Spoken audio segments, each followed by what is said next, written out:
That's right. Coming to you from my car, it is the formula here to talk about Preakness.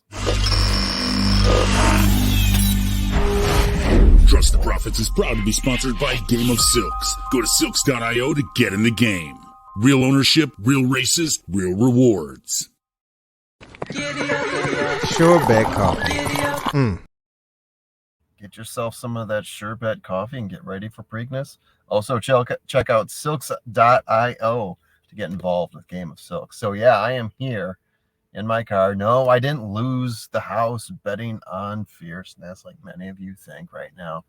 I'm just here to talk about Pimlico, and I'm a busy person, and I'm finding time and the right place to do it. And right now, it is parked in my car in a hot spot. That's right, we're talking about Pimlico and the Preakness coming up. What do we have up here? Yeah, so what we have right now are possibles and probables. I'll take you through that. We're doing a full field rundown. Starting off at the top with the Baffert. So Preakness, it is a G1. It is 9.5 furlongs. It is happening in less than 2 weeks. Can you imagine 2 weeks rest going to May 18th? I think that is just insane. So yeah, we know who won the Derby. We know who was in the Derby. We know they get 2 weeks rest. What is that going to mean? Let's move on. Talk about those horses. Starting with Moth. 6 races, 4 wins for Moth. Last time we saw him first at the Arkansas Derby, stalking the pace for most of the way, riding home, making it look fairly easy, taking Just Steel as a trailer behind him, 2 lengths behind. Before that, first place at San Vicente. 7 furlongs, beating Pilot Commander in that one by 2 1/4 lengths. We know he got second place at the BC Juvenile, well behind Fierceness in that one. One of the reasons we thought Fierceness was a big top horse is because he put 6 lengths between himself and Moth in that race. But also Moth got a win at the American Pharoah Stakes before that over Wind Me Up. This is a horse, I've seen him race a lot on the West Coast. Then he came to Arkansas. He looked just as good there. Got to think that this is going to be a favorite going into Preakness, all rested up. But who isn't rested up? Just Steel. Just Steel. This was my pick to be a value play. And if you got paid for 17th place, you got value out of Just Steel. But no one got value out of Just Steel because you don't get paid for 17th place. Moving on past that, yes, he got second at the Arkansas Derby behind Moth. Before that, 7th at the Rebel. One of the reasons we said that is because he was doing it on 3 weeks rest. Well, he's getting 2 weeks rest here. So if Just Steel ends up being in Preakness, I am not going to be picking him because after he had that marathon at CD, I just don't think that Just Steel is going to be a playable horse. I don't think any horse is going to be playable that they're showing as being possibles and probables. And again, we don't know if these horses are being entered. We don't know if Mystic Dan is being entered. We're going off of possibles and probables at this point, just having ourselves a little bit of discussion 10 days, 11 days ahead of Preakness. Seize the Gray. This is another horse that really isn't on rest right now. Didn't run a 1.25 miles. He ran a mile at the Pat Day Mile, sitting close to the pace in that one, closing down the stretch for a 1+ length win over Nash in that one. Looking really good. Got some friends at Silk.io who had this horse, Alpha Racing. Congratulations. I know you guys were thrilled with Seize the Gray.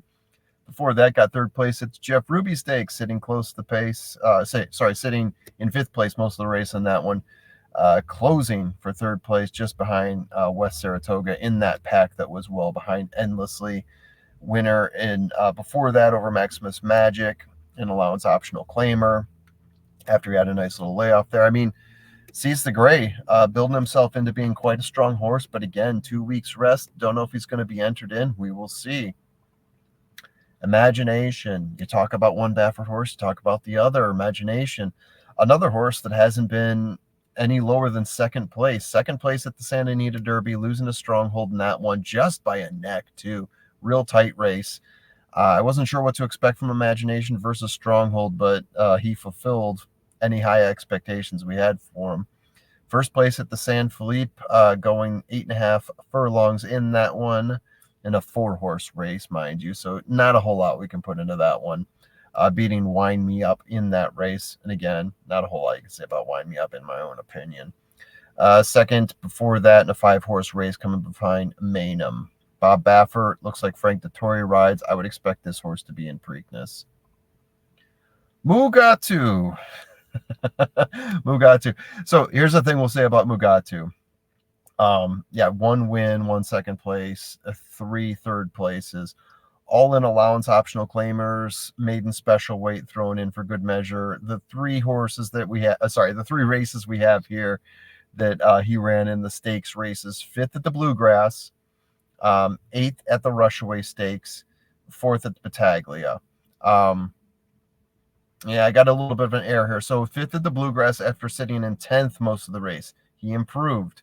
8th at the Rushaway Stakes, didn't see a whole lot of improvement there. 4th at Battaglia after sitting in 10th, finished 7 lengths back of Encino.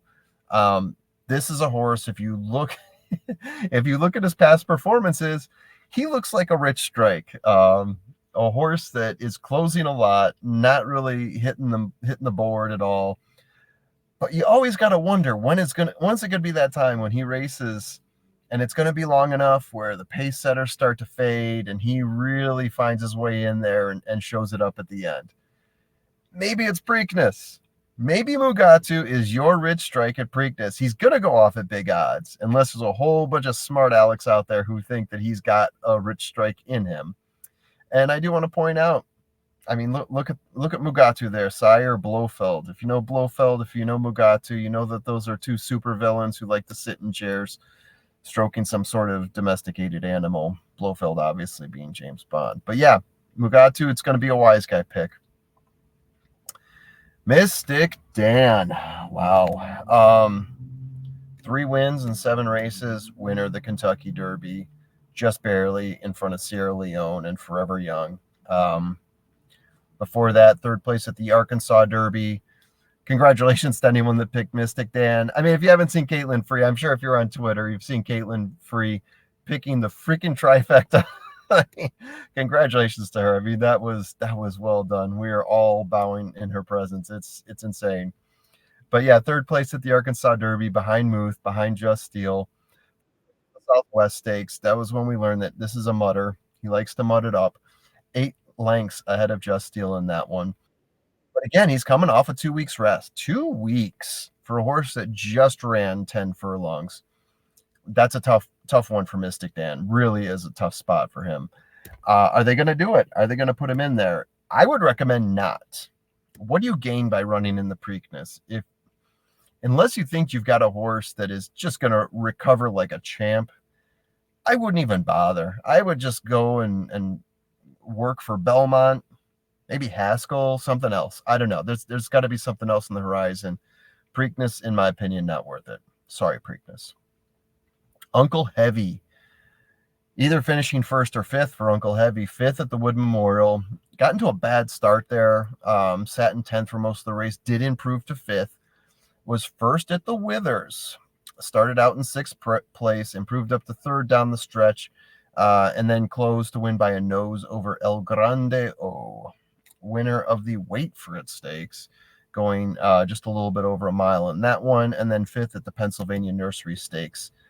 Yeah, a horse that's done a lot of racing up in parks. He's been in some big graded stakes races out in Aqueduct. I think this is a horse that's very much alive for Preakness. Informed Patriot, 2 wins for Informed Patriot last time at the Bathhouse. Got sitting in 2nd for most of the race there, beating Imperial Gun down the stretch by a head. 5th the Arkansas Derby, never really got going in that race. It seemed like he was outmatched, at least in my opinion. 5th at the Arkansas Derby, 5th at Sunland, 3rd at the Smarty Jones. This is a horse, Steve Asmussen, always seemed like 2nd or 3rd running for Steve Asmussen, not his top horse. Not even with a track phantom out there. Never really got a good feel for Informed Patriot. Maybe winning at the Bathhouse, that's his turnaround, but it's also a step up to go to Preakness for sure. Now, Tuskin Gold. Tuskin Gold. So 3rd place at the Louisiana Derby, coming off of his maiden at Gulfstream. 2 lengths behind Catching Freedom in that one. Impressive. Tuskin Gold. Chad Brown horse here. Tyler Gaffleone. First time out. Finished like 3 lengths back of Sierra Leone. And this is a horse we haven't seen a whole lot of. He's rested. He's game. This is going to be a smarty pick, I think. Tuskin Gold, I think it's going to be a popular pick, to be honest with you. Chad Brown, Tyler Gaffleone. This one's very much alive for Preakness. Copper Tax. Wow, this horse. Not sure if I got everything right here in terms of all the races he's been in, but this is a horse that as long as he's not in a graded stakes race, you could pretty much bet on him. Amazing outside of graded stakes races. So at the Federico Tessio Stakes, sitting in 6, slowly improving, beating Speediness by 3/4 of a length in that one. The Private Term Stakes, these are long distance races too. Sitting in 5th for most of the time, working his way up, won by a neck over Inveigled there, but had problems at the Sam F. Davis, finishing 10th in that one. Had problems at Remsen, finishing 6th in that one. Rattled off 5 wins in a row before he ran in Remsen. So, I mean, this is a horse that knows how to win, that wants to win. The big question here on Copper Tax, is he capable of running at this level? That is the question we're all going to face with Copper Tax. And finally, Patriot Spirit wasn't on the slide before, but I've heard news that maybe Patriot Spirit could be entered. We will see. 3 wins in 7 races. Just won the Illinois Derby. Gate to wire in that one, beating a field of 5, including Real Men Violin by nearly 6 lengths. Going 9 furlongs in that one, so going gate to wire, 9 furlongs, not too shabby. 3rd at the Hutchison, where he was in 4th place most of the race there. Lost by 2 lengths to Beeline. Was in the Sam F. Davis. Was outmatched there. 9th place, just like what we said about the previous horse, Copper Tax. Was winner of the inaugural stakes, going 6 furlongs in that one. We're starting to get down into some nitty-gritty smaller races. Was 6th at the Iroquois a while back, that race that West Saratoga won to put him on the map. So Patriot Spirit is on the list. And finally, here's my summary. Moth, easily the safe pick. I mean, this is Moth's race to win. If not, what are you doing? What is this even about? In terms of value plays, toss-up between Uncle Heavy and Tuskin Gold. I just don't think you're going to get value out of Tuskin Gold when it comes down to it. I think he's a great play after Moth. But I think if you're going to look for a value play, if you're going to look for a long, I think Uncle Heavy is probably the most favorable long in this one. After that, I mean, if we're going to talk about a box, Moth is going to be your key, no doubt about it. I don't see how Moth is losing this race, to be honest with you. Imagination second. I think that's the second Baffert. And then you got to throw Uncle Heavy and Tuskin Gold in there. I think that makes up your box quite nicely. So, again, these are possibles and probables. I'm recording from my car like a hobo, any hobo who has a hotspot, right? Things are going to change. We got a couple weeks, 11 days, but that rounds up to a couple weeks. So maybe we'll find out more. Horses in, horses out. Things may change. But as of right now, that's what we're looking at. Preakness. Let's do it.